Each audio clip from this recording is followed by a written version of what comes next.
Good evening and welcome to the ISD 318 School Board Candidate Q&A Forum. I'm Kari Hedlund from KAXE, a national public radio affiliate in northern Minnesota.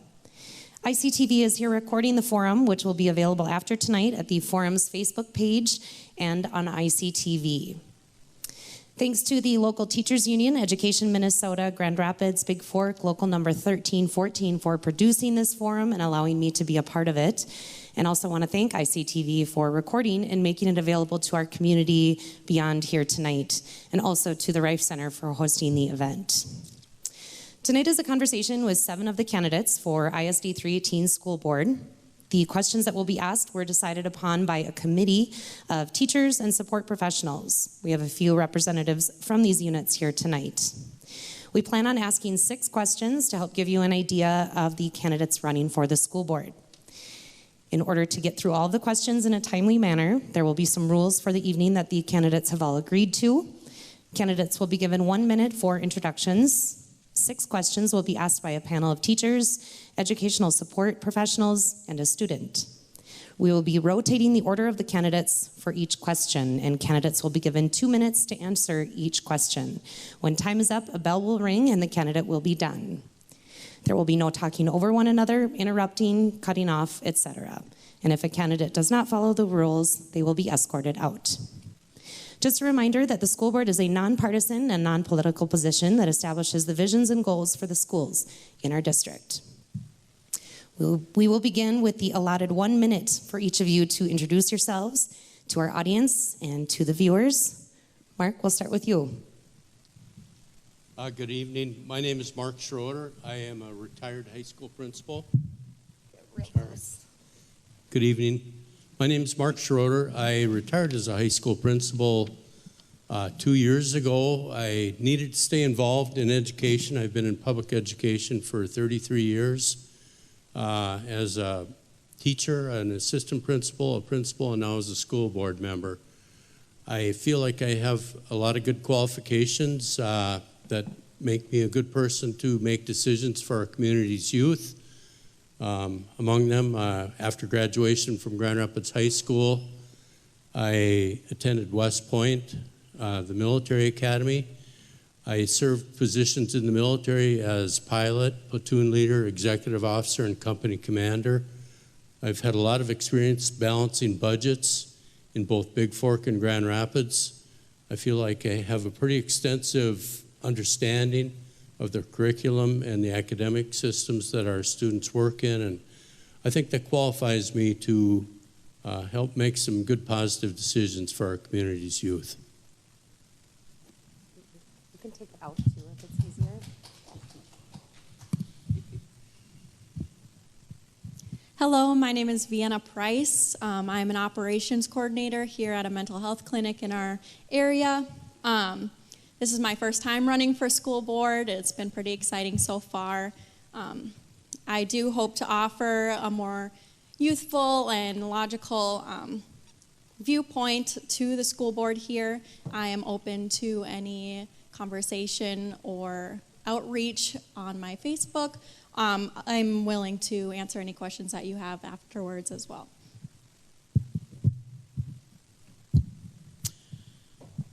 Good evening. I'm David Marty. I am currently an incumbent school board member. Was first elected in 2018.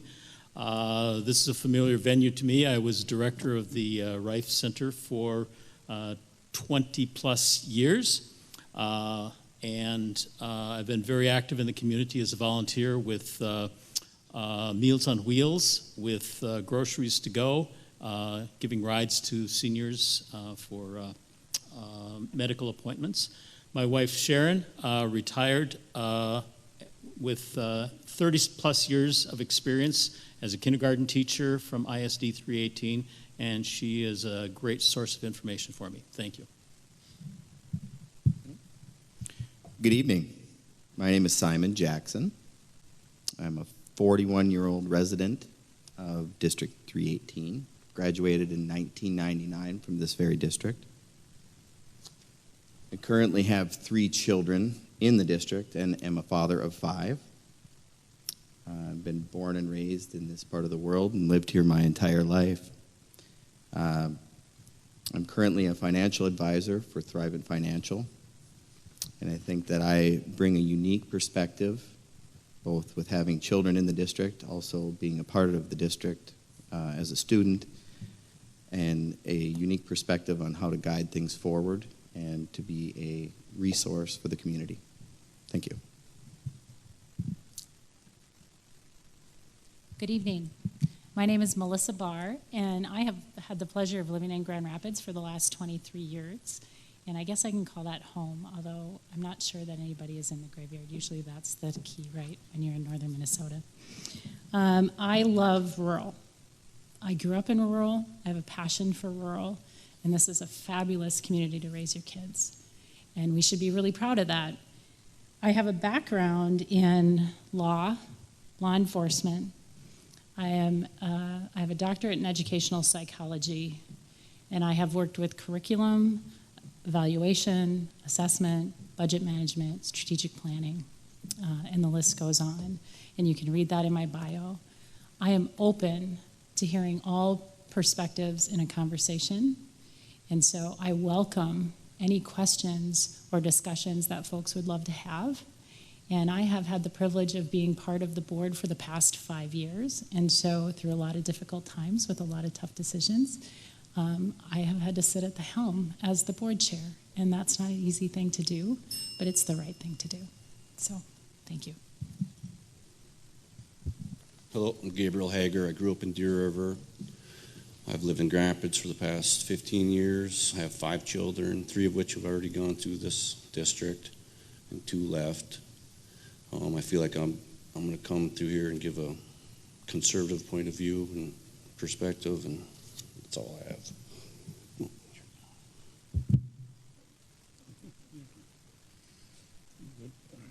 Hi, I'm Matt. I grew up down in Minneapolis, but I've been up here now for the last 24 years as a teacher over in Deer River. I've done a lot of things in education. I've taught grades 7 through 12 in social studies. I've coached everything but golf, and you've seen my golf game. That would make sense.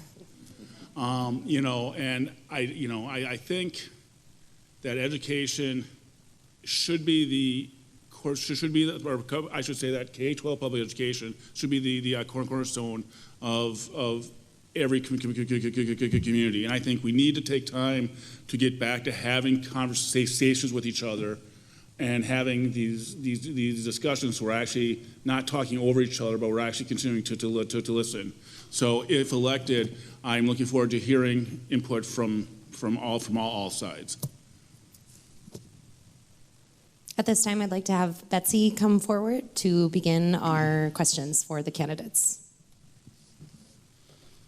Good evening. Thank you for giving your time tonight. My name is Betsy Lau, and I teach middle school math at Robert J. Elkington Middle School. I've been an educator for 33 years and 24 in ISD 318. So my question for you tonight, you've all expanded upon it, but I'm hoping you'll expand further. Why exactly are you running for school board? Mark, we'll start with you for this round. I am very passionate about students. I'm very passionate about education. I've dedicated a large part of my life to serve in that public capacity. I feel like education is the cornerstone, the building blocks that a community builds itself with. I think in rural Minnesota, it's a very difficult thing, but I think we can provide a first-class education for our students. I think with the smart allocation of resources, I think we can do that. I would like to be a part of that. I am very passionate about students, and I just think it's one of the most important things that the community does is provide education for its students.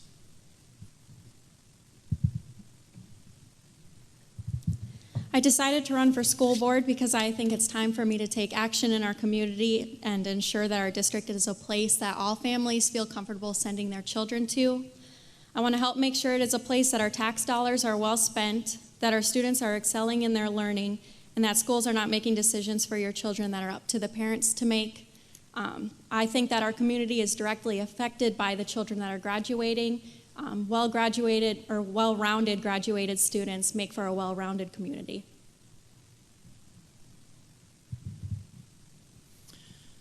Thank you. I decided to run for school board. I served for 4 years on the school board, did a tremendous amount of learning during my first 4 years. I spent hundreds of hours understanding school budgets, school policies, student needs, and so forth.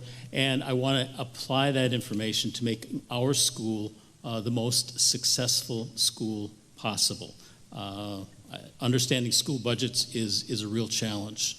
School budgets are different than your home budget, believe it or not. It should be simple, but it's not.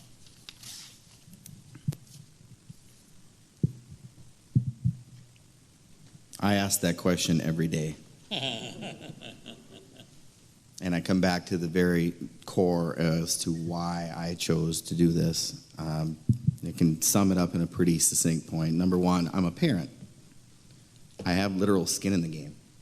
3 of them right now and another soon to come. It's important to me, and if not me now, who, when? It's me now. I come to you secondarily as a community member.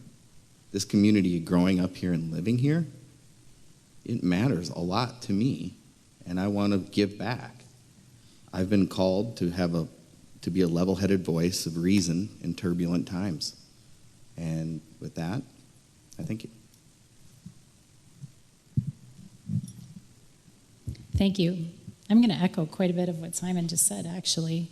I have a passion for kids, for rural, for the community we live in, and I want to see it thrive. I want to see our kids thrive and be successful in the future. And so I have to ask myself, who am I waiting for? And often I just look in the mirror. And so stepping forward into a role to make a difference is where I sit. And I'm just excited to be here. I appreciate the opportunity that I've had to serve, and I would love to continue to do that and make our schools a better place for students and staff.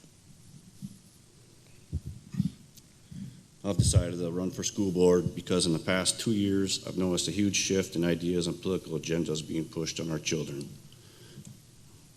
I've had 3 children go through the school district already, and I've never had to deal with any of these ideas before. I have 2 children left in school, and I just had my first grandchild.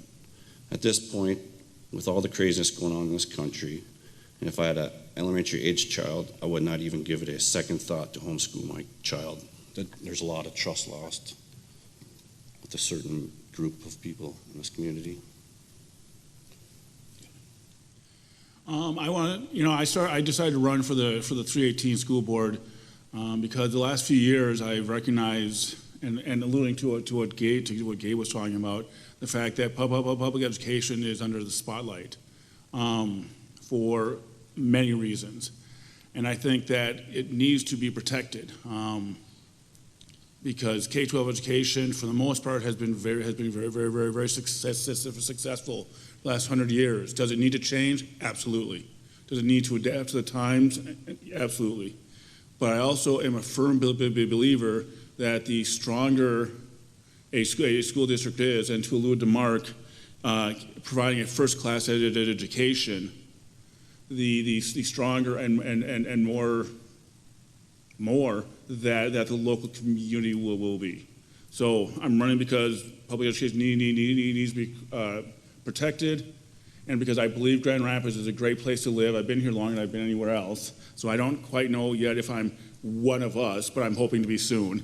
But ultimately, the better 318 is, the better everybody's going to be.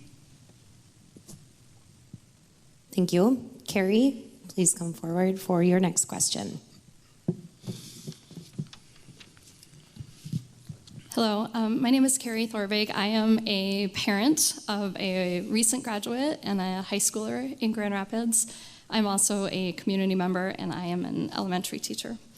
My question for you is, what is your vision for our school district? Vienna, we'll start with you this time.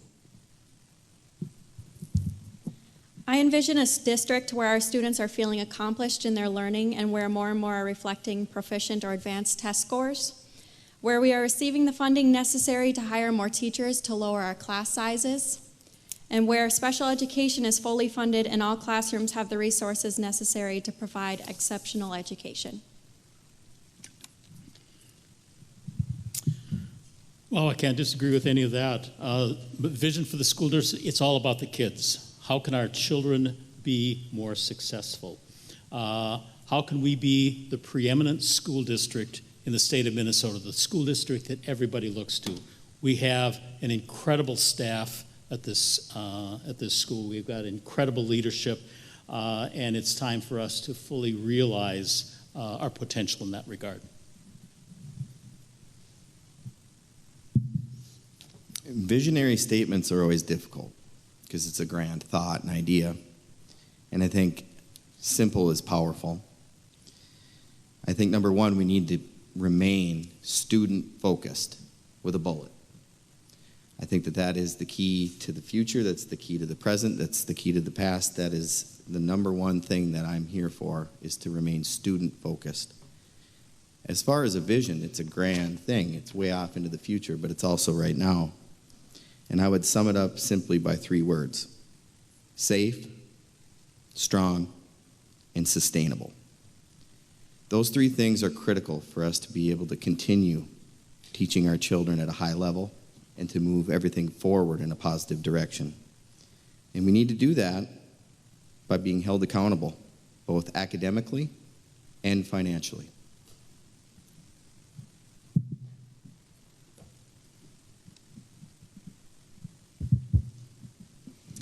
Vision. A vision, I can tell you what my vision is, but doesn't meet yours. And I think that's the bigger question, is what's the community vision? But I can tell you, for me, it's creating a sustainable first-class model of education where students can be successful in the unique ways that they value and their families value. And that will require us to make some changes in education, because the world around us is changing and the expectations for what kids are coming out are changing. And so as we shift and turn, we want to be a model. And we have been, and Career Pathways sets us in that direction. So I'm really proud of that work. Mine's pretty simple. I just think we need higher test scores and enrollment, since those have been declining for years now. And just keep our graduation rates up. And I want it to be a district where all parents can feel comfortable sending their child to. It's really hard going last for this question, or almost last, because I agree with everything that's been said. And I think we're all on the same page, which is kind of why we basically want what's best for all of our students in 318 and for the community as a whole. But the vision I have is that the 318 district continues to evolve to meet the changing needs of both the statewide economy and the economy here. When I first came to Deer River, came to Itasca, 33% of my kids' families made their primary income off of being in the woods and taking down trees. Last time I did a survey in 2018, it was 3 out of 110. So things are changing. We're seeing this at Blandon, at UPM. What can 318 do to help prepare our kids to find jobs that pay a good wage, and they're engaged citizens here within the city and within the county.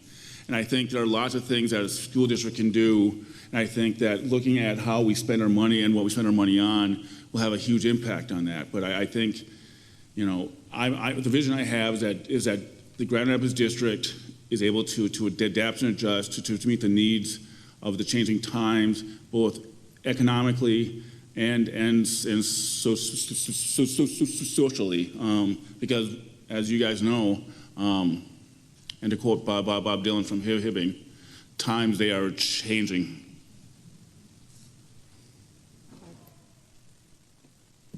Mark, your turn.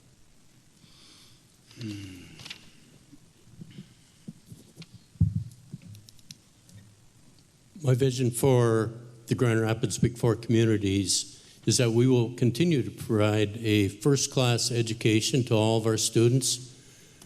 Our test averages are above the state in every category right now, science, math, and reading. I think we can maintain that. I think we can get better. We have an extremely professional staff, been very selective when we hired the teachers in this district. We do continuing ed with them.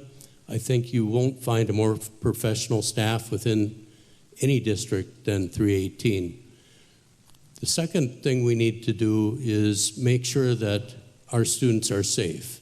And that includes physical security as well as the feeling that when they walk in the door, they feel comfortable, wanted, respected, and feel like their needs are met.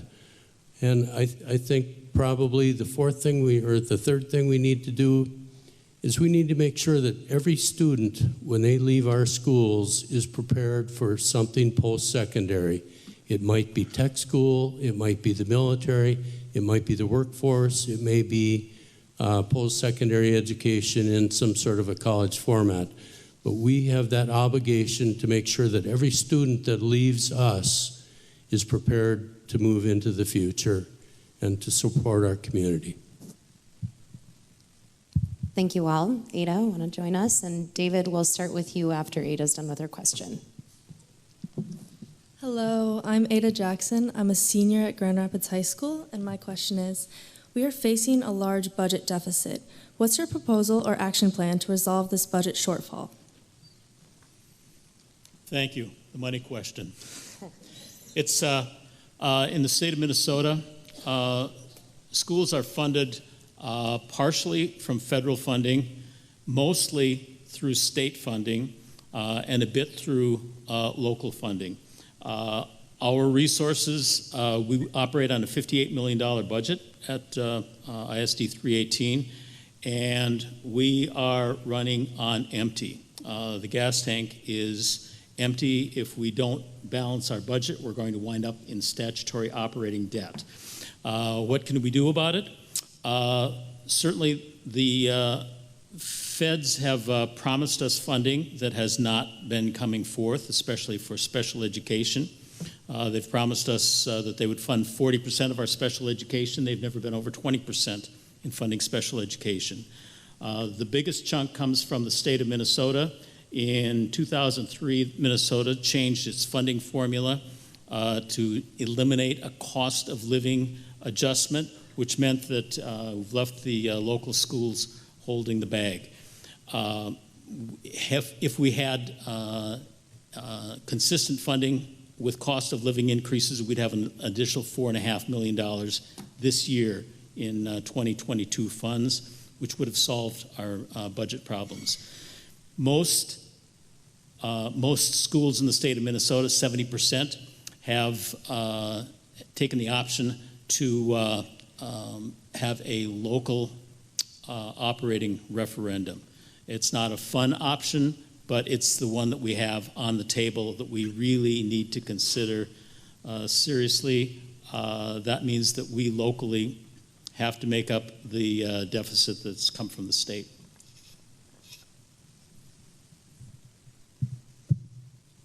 Well stated, David.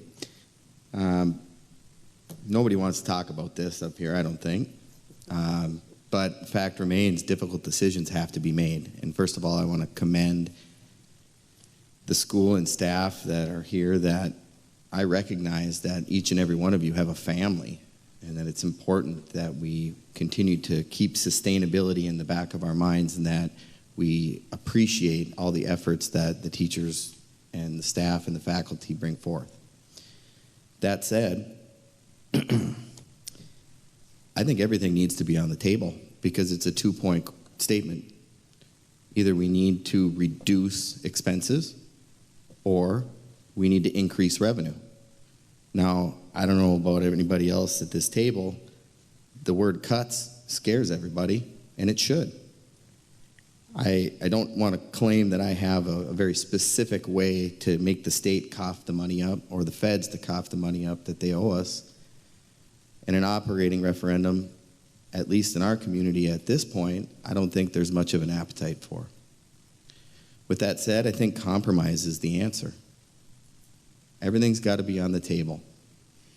We have to be able to come to the table and have an open dialogue and discussion about what's needed, what's available, and what's not.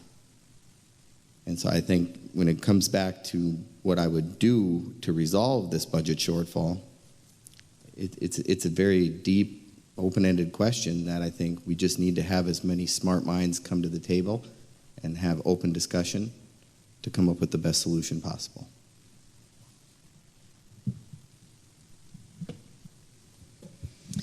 The budget deficit. We have really smart people who have been working really hard and having hard conversations and putting stuff on the table since I became a board member 5 years ago. Over the past 2 years, we've cut approximately $7 million out of our budget. That is not something to cough at. That is huge, and it impacts everything. But we have to do more, and we can either find new ways to increase revenue. We can do that a variety of ways, but grant dollars are one-time money, and that's partially how we got into this. Grant dollars are only here for a short period of time, and then you pick up the tail. An operating referendum is tough. I don't think we have a huge community appetite for it either, I would agree. But I think it has to be talked about, because that might be the equity piece for our kids. I think rural kids are funded at a lesser rate than those in urban areas, and I think that's unfair. And I think the only way to do that is to advocate at the state for it. But you can't do it alone. We got to do it together, and it has to mean something because we have to have some teeth behind it. And that would increase our revenue.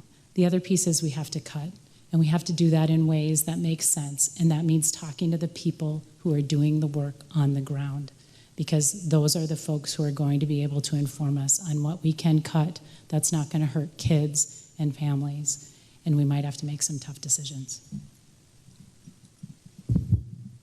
I agree with that. We need to go to state and ask for more funding. We really need a transparent look at every penny that's being spent and see where we can cut it.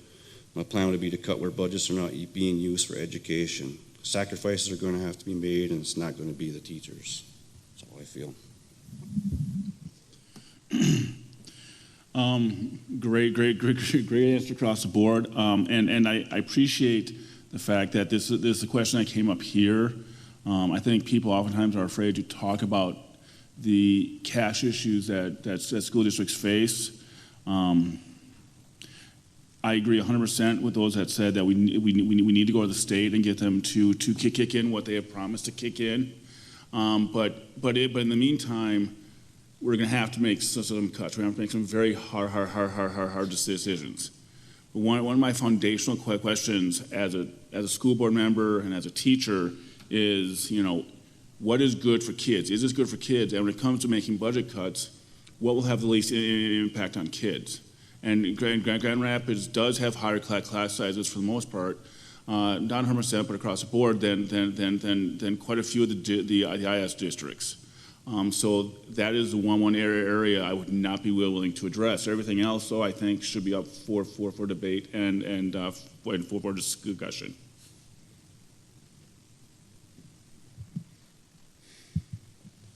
Back to me on this. This is the really tough decision, or the tough question. I am proud that this year, the coming year, we will be running a balanced budget for the first time in 8 years. And that took a lot of work to do. That's been a lot of close scrutiny of expenditures. There are two parts that you really need to look at when you're looking at school finance, which is very complex. The first part is the expenses. And everyone in the community knows that we made some tough decisions.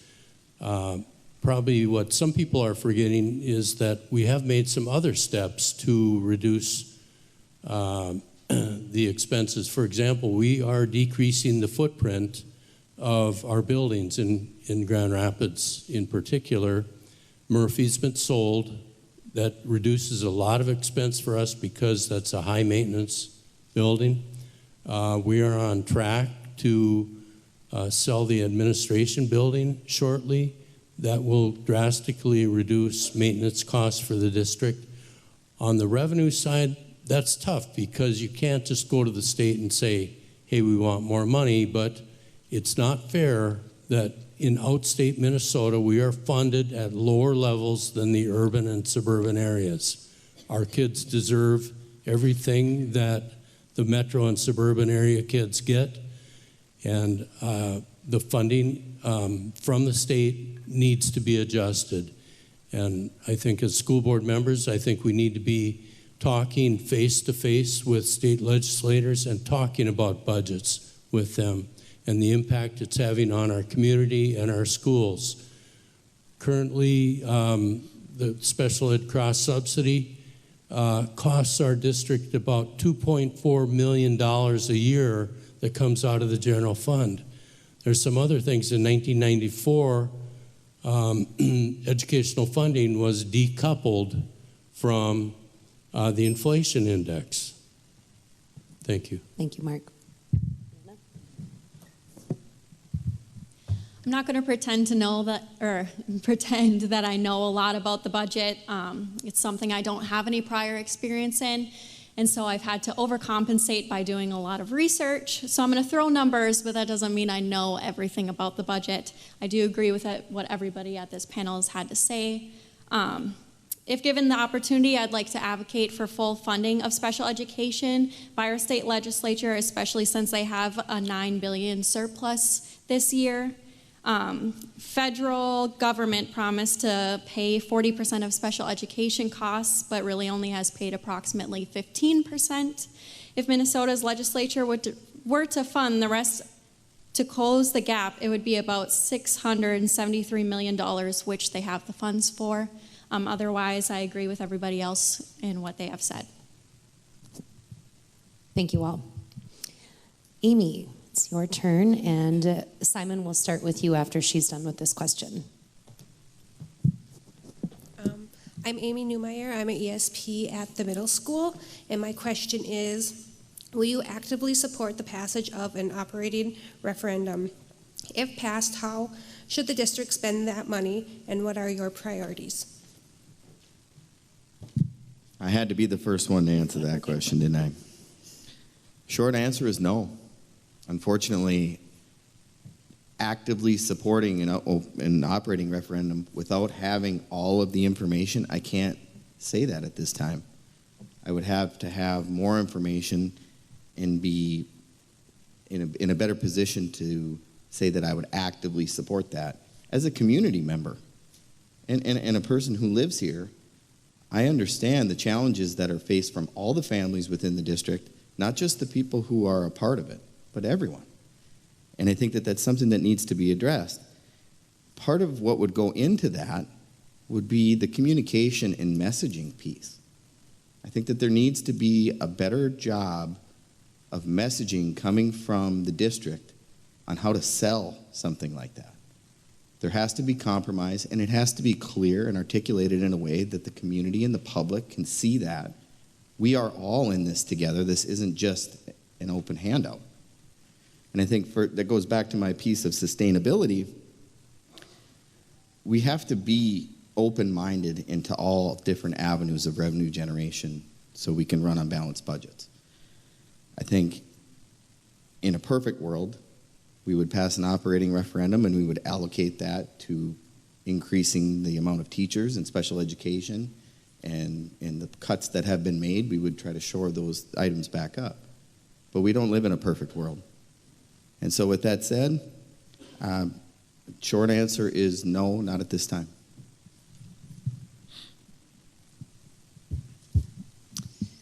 I would say no, I do not actively support an operating referendum at this point. I think while it's on the table, there's a lot of conversations that have to happen, and I think the question is, what would we use the money for? That's what everybody wants to know, and that's the question we need to answer, because we need to be held accountable for where we're spending the money. And so actively, I don't think so, but I think it's on the table because we have to have an honest conversation about if we're going to decrease the amount of cuts we make, we are going to have to figure out ways to increase our revenue, and this is one option for us. And until we can figure out why we shouldn't or why we should, it's pretty hard to actively support it. I would also say no. There's so many questions as how we got to this point. Why did we build 3 new schools when enrollment was declining? I would be very hesitant to say yes because our community is already suffering from high property taxes and inflation. And I would also leave it on the table. So I'll be the first person to say yes. I think being a community member, I've been aware the last couple of years, I think Grand Rapids has done a respectable job of investing the money within buildings that are more efficient, that are cheaper to run, and will definitely be cheaper to run within the long run. They've been closing schools that are inefficient, and as was brought up, they sold the Murphy Elementary. But on the other hand, you know, District 318 is one of the biggest employers of any of the businesses within Itasca County. And granted, I don't want to necessarily have to go to the people within the community and ask for more money. But next time, if we continue to make cuts, we're going to continue to affect other people's jobs, and that will have a domino effect. So I think if we get to the point where we have to go for a referendum, I would absolutely support it. But we also need the messaging is 100% key. We have to have a very clear message, and the district can't do it by itself. It has to leverage the expertise of Education Minnesota, which has an 80-some% success rate when it does work with districts to get referendums. But we have to know what the money is going to be spent on before we even try, and we have to be clear that this is why we're doing this, and here's who it's for, and here's how it's going to be good for kids.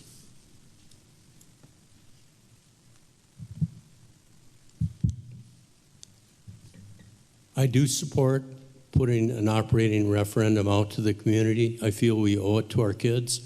I think we need to remember that 70% of the districts in Minnesota have operating levies.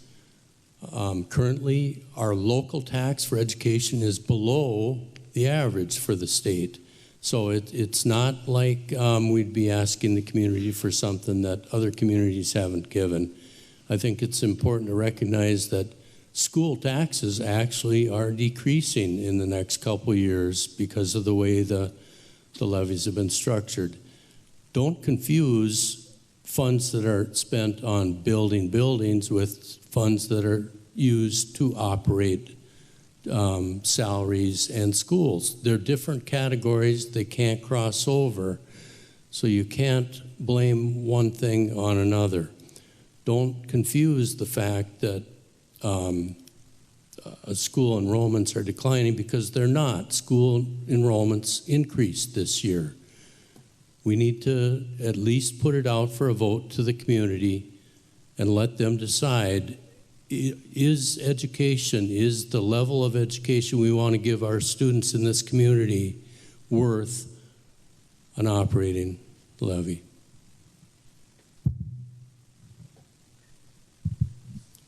At this time, I'm not going to say yes or no because I'm not completely sold. There's no question that our district would benefit from additional funding, but imposing a levy on our community may be something that some members can simply not afford. We're all experiencing a financial disparity in our economy. Gas prices, groceries, rent, property taxes, all of these things have increased due to inflation, while many people's incomes have not increased. If this operating referendum were to be passed, I think it should be spent on hiring additional teachers to decrease some of our class sizes and on classroom materials. And that's all I have for that. Thank you. It's about the kids. What's in the best interests of our students? An operating referendum is not a popular option, but as a school, we have looked at the budget extraordinarily carefully. As noted, we've eliminated in the past 3 years, we've eliminated about $6-7 million out of our operating budget. Unfortunately, that's resulted in a budget that's 83% people. That's meant that we've had to lose about 40 people. high-quality staff people who are making a difference in kids' lives. These are not extra people that we can just write off. These are the heart and soul of our education. We just had a report from a school board a few minutes ago about what great work our staff is doing in bringing our kids across the finish line. But we need more funding. You can either, as Simon said, you either cut or you find new funds. There's just no cut left. There's very, very, very little cut left. We need to find new funds. The state has repeatedly told us by their actions that they are not going to step up to do what they've promised to do. It's up to us as a community to stand up for our kids, stand up for what we know is appropriate for our children. Thank you all. Erin, your turn, and Melissa, we'll start with you after she's done reading the question. My name is Erin Poquette. I was a Grand Rapids High School graduate, and I am now in my 10th year teaching middle school math and science, as well as chemistry and physics in Big Fork. I have 2 kids in this school district, and my question is, as you are aware, health insurance costs continue to rise. ISD 318 is self-insured, and our district is researching ways to save money. What is your vision for healthcare in our district? This is about sustainability. It's about having a district that's sustainable, and healthcare is part of our major costs. All of you, whether you're employed by the district or elsewhere, are impacted by the rising health insurance costs. And so we have to figure out a way to have affordable healthcare plans for our families, and also have affordable plans that can help sustain our district budget. Because right now, we can't continue to do it, or we're going to have to continue to cut. And so we do have staff who are looking, staff, administration, school leaders who are looking at options to make healthcare affordable for everybody and yet still keep it for families. I'm not well versed in this area, but I'm open for options. Is this something union leaders could bring to the table and talk with us about? For as long as I've been up here, and actually when I taught in other parts of the state, the health plan that ISD 318 had was known as pretty much the STAR healthcare program of the state, being self-funded in the early 80s. And unfortunately, due to significantly increasing healthcare costs, and many other variables, that's not a manageable long-term solution. I hope that these stakeholders are already at play having these discussions about what they're willing to give up and what are their non-negotiables. Healthcare, as all of us, no matter what job we have, know it's a huge part of our lives. Not only is it a cost, but something that we have to have. So providing good healthcare with a good job has become a major concern. And I think there are trade-offs that will have to be made. From a rational standpoint, we need to understand that the Grand Rapids Healthcare, as was mentioned, program is going to have to change to meet both the needs of the people who are currently enrolled and their families, but those who are coming in after be employed by the district, and that we can continue to balance the costs.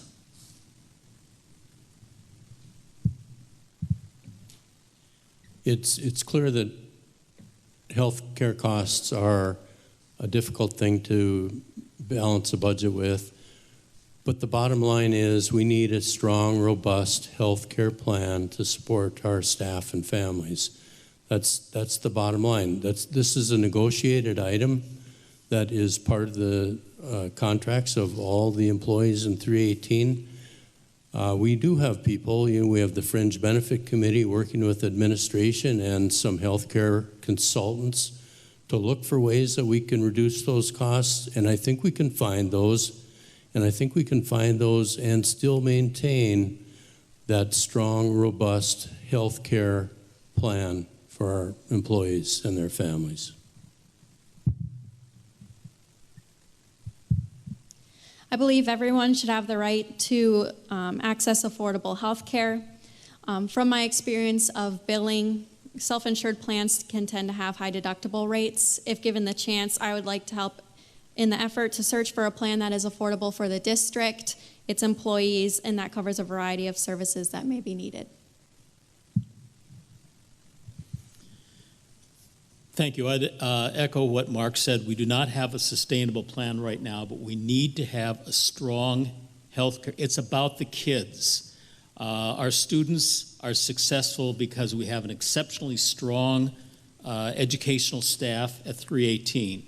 That staff is here because we take care of our staff. We have a strong health care plan for our staff and employees, and we need to maintain that.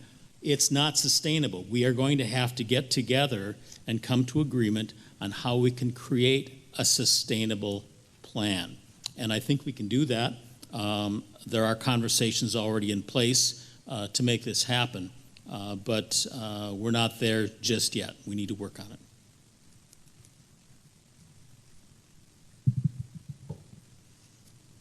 Sustainable and affordable, high quality health care. Isn't that what everybody wants? I know I do.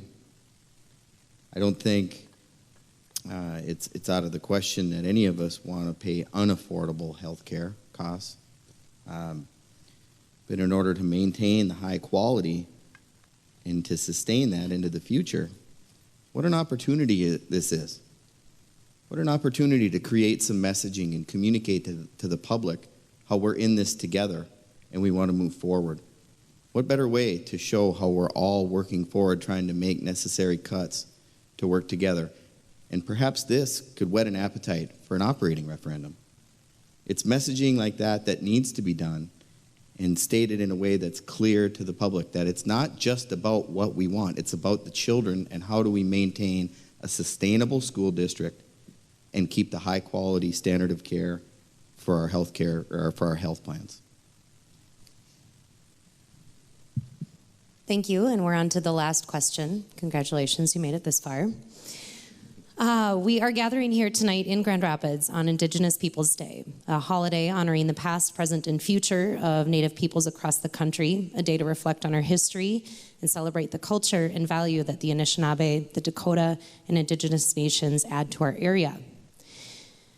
What can our district do to make schools more welcoming and safe for all area students and staff, regardless of their race, ethnicity, national origin, immigration status, religion, sexual orientation, gender expression, or ability? Gabriel, let's start with you. I feel like we could start off by saying the Pledge of Allegiance daily, where it states that we are one nation under God, indivisible, with liberty and justice for all. And we all should be well versed in the Declaration of Independence and our Constitution. We need constant reminders of the foundation our forefathers built this country on. There is a socialist and Marxist ideas that are slowly being spread throughout our school systems that will tear this country apart. CRT is always talked about, and as a father of 5 Native American children, 2 of which look Native, and the other 3 look more white. I do not want someone telling my children that they are oppressed because of the color of their skin. And I would also encourage all teachers and parents to go to cplaction.com. Here this will explain what the new teacher licensing standards would mean. This new standard would embed base Marxist principles and practices such as CRT, fluid sexual identity, and gender politics into all Minnesota schools. When formally adopted, the new requirements must be met to become or remain a licensed teacher in Minnesota. Thanks. We'll move on to Matt now, but you did mention CRT, critical race theory, which is a graduate level construct not currently taught at ISD 318 or any school district in Minnesota. Currently, equity and inclusion are not the same as CRT. Matt, your answer, please.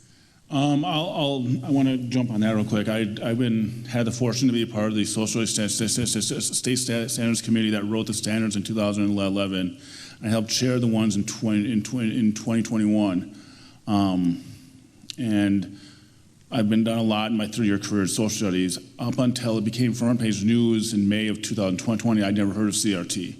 And I can honestly tell you that in the state standards, which drive all of the social studies curriculum K-12 in the state, both the ones in 2011, which are in effect now, and the ones that are hoping to be in effect or in process, the 2021 ones, there's no CCRT in there at all. But moving on to the question, I'm wearing orange today because it is Indigenous Day. 50-some percent of my kids are Indigenous. And I think one of the things that can happen, that has to happen for a district to promote a safe and welcoming environment is that the adults have to start to set the tone.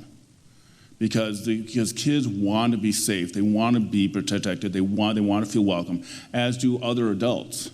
I think it's going to come down to adults standing up and saying that is not acceptable. We aren't going to tease, make fun, joke about this, that, or the other thing. And once the kids realize that the adults that they look to are on board with that, they will feel more comfortable in being able to step up as well. So honestly, I think it starts with us. I think if you ask students in 318 where they feel safe and welcome, they're going to say in their teacher's classroom. I think we provide a very welcoming atmosphere for our students, and we will continue to respect all of our staff and students, regardless of any orientations they have.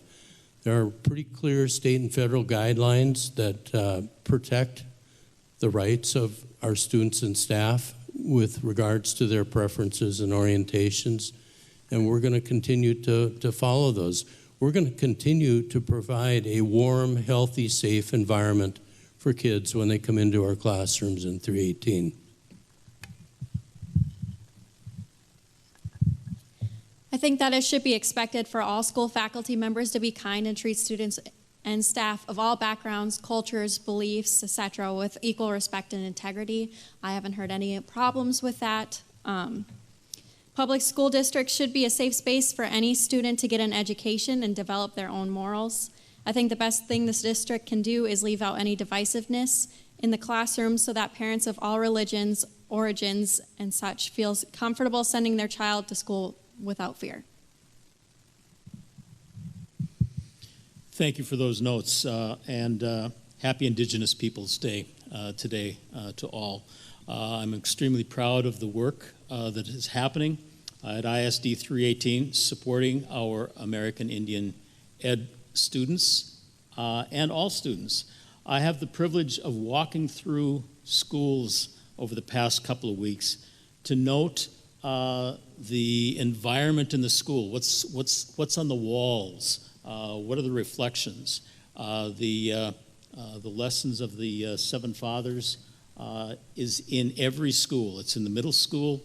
It's in the elementary schools. It's a great celebration of who we are as a people. And as has been noted, ISD 318 staff is particularly adept at welcoming, encouraging, supporting, and developing our students so that everyone is successful. It's about the kids.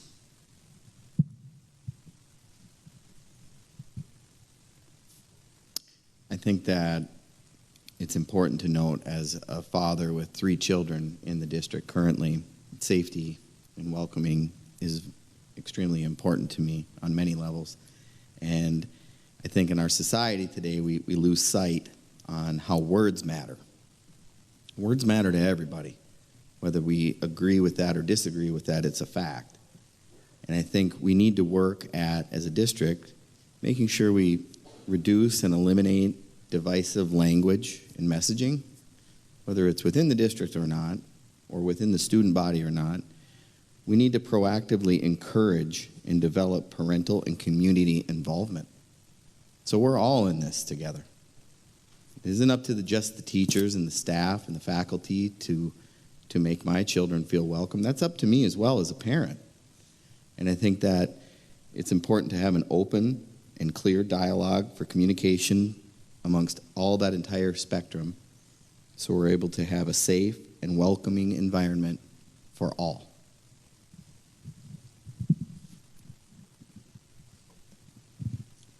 Kids can't learn if they don't feel safe and they don't feel welcomed and valued. And so that's a key piece that most of our staff show every day when students get in the classroom. Everything you needed to know you learned in kindergarten, right? There's a poster somewhere that said that. Be kind, be patient, be understanding. That goes to the adults as well, both in the community, in the classroom, and outside. When you talk about school safety, it's very different than it was when I grew up, right? We used to go into a basement and worry about tornadoes. It's not what we do anymore. And so, as a former GRPD reserve officer, I'm going to tell you it's scary to do school shooting drills. For adults, it's scary. Now think about that for kids. But we have to work with local law enforcement so that we're ready, so that we respond correctly for our kids. But we have to provide a safe environment, and they have to feel safe in that room. And that's a tough thing to do in today's society. But we need to do that as adults. And I think the district staff do a really good job of helping people feel welcome and safe in their classrooms. But that's a key to learning. That wraps up the forum. As a parent to 2 children in the ISD 318 school district, I really appreciate all of you coming here tonight and helping inform the audience and the viewers and our community about why you are running for school board. I want to thank you all for attending the ISD 318 School Board Candidate Forum. Remember to vote on Tuesday, November 8th. Check the forum's Facebook page and ICTV to find video footage of tonight's forum. Thank you so much.